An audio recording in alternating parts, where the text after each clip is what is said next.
ბათუმის ტექნოლოგიური უნივერსიტეტის შენობა აჭარის მთავრობის გადაწყვეტილებით იჯარის წესით გაიცემა. განცხადება ამის შესახებ აჭარის მთავრობის თავმჯდომარემ რამდენიმე წუთის წინ გააკეთა. არჩილ ხაბაძემ დღეს შენობა რეგიონის ეკონომიკის მინისტრთან ერთად დაათვალიერა და განაცხადა, რომ შენობა სპეციალისტების შეფასებით უნივერსიტეტისთვის შეუსაბამოა. ხაბაძის განცხადებით არ განიხილება აღნიშნულ შენობაში ბათუმის მერიის და უმაღლესი საბჭოს განთავსების იდეა.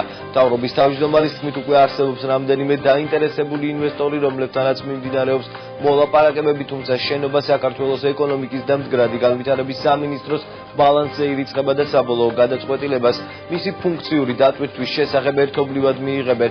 შენობის ასაშენებლად 78 მილიონი ლარი უკვე დახარჯულია. სამშენებლო კომპანიას მის დასასრულებლად 6 მილიონიანი ვალდებულება აქვს, თუმცა არჩილ ხაბაძის შეფასებით შენობის საბოლოო დასრულებისთვის დამატებით კიდევ 6 მილიონი იქნება საჭირო, რომელიც შესაძლოა მოიჯარე ინვესტორის ვალდებულებად განისაზღვროს ან აჭარის მთავრობამ გამოყოს.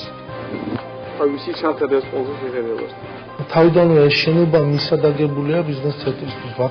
ბათუმში არ არის საოფისე ფართები, იმდენი რამდენიც საკმარისია ნორმალური ფუნქციონირებისათვის და ბიზნეს გრძნოსათვის.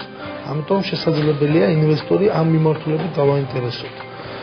არის რამდენიმე გამოძახილი სურველი, რომლებსაც ჩვენ ვაწვდით იმ ინფორმაციას, კიდევ ერთხელ რაც არის შენობასთან დაკავშირებული, რა სამუშაოები არის საჭირო იმისათვის, რომ დასრულდეს, რა თანხები უბრალოდ რა სახსრები არის საჭირო, ასევე ის ხარჯები, რაც შეიძლება ყოველწლიურად დაჭირდეს ამ შენობას, ამიტომ ამას უნდა ჩვეულებრივი ეკონომიკური გათვლა. ხონება არის შეპესება ბათუმის თაუერის საკუთრებაში, რომლის ახლანდ არის საქართველოს განვითარების სამინისტრო.